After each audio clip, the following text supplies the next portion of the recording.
tentang peristiwa itu sendiri, atau kita menyebutnya di dalam buku itu disebut sebagai unlawful killing. Kalau kita deskripsikan, unlawful killing adalah pembunuhan terhadap manusia dengan cara yang melawan hukum. Artinya negara itu boleh melakukan pembunuhan, mencabut nyawa seseorang asal berdasarkan hukum. Nah, di dalam peristiwa ini terjadi apa yang disebut peristiwanya, yaitu unlawful killing. Kemudian yang kedua, kalau kita lihat perbuatannya, maka dikategorikan sebagai extrajudicial killing. Apa itu? Pembunuhan yang dilakukan aparatur pemerintah, ya.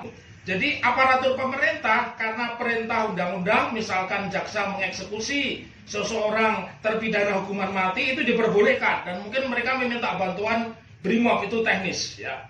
Oleh karena itu, melihat dua hal tadi, kepolisian telah melanggar asas-asas yang dijunjung tinggi di dalam negara demokrasi. Pertama, kita lihat tentang supremasi hukum, ya. Kemudian tadi disebutkan oleh Bu Husnul, ya, saya menyebut sebagai persamaan di dalam hukum atau equality before the law. Kemudian yang ketiga, asas legalitas atau due process of law. Orang boleh melakukan perbuatan penegakan hukum tetapi dengan cara yang tidak melanggar hukum. Nah, di dalam peristiwa 7 Desember yang sampai dengan sekarang kalau saya menghitung itu 7 bulan. Asas hukum acara kita ini mengenal, atau SPP kita, sistem peradilan pidana kita ini mengenal apa yang disebut one for all mechanism. Satu hukum acara berlaku untuk semua, apapun peristiwa pidananya, hukum acaranya sama.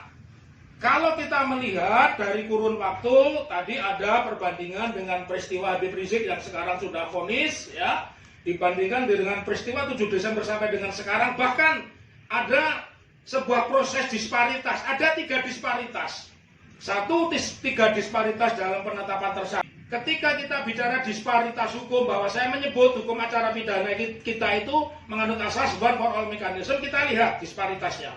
Satu, penetapan tersangkanya begitu lama. Yang kedua, perlakuan. Ya, kalau kita lihat kasus-kasus yang masih suspek, artinya terduga, meskipun di dalam hukum acara pidana kita tidak ada kata terduga, tetapi di dalam kasus-kasus terorisme selalu baru menjadi terduga saja dia mati. Nah, ini menjadi tersangka tidak pernah ditahan, ya, tidak pernah ditahan. Kemudian disparitas yang ketiga, bahwa prosesnya begitu panjang, begitu lama, ya, memakan waktu 210 hari dan dengan ketidaksungguhan.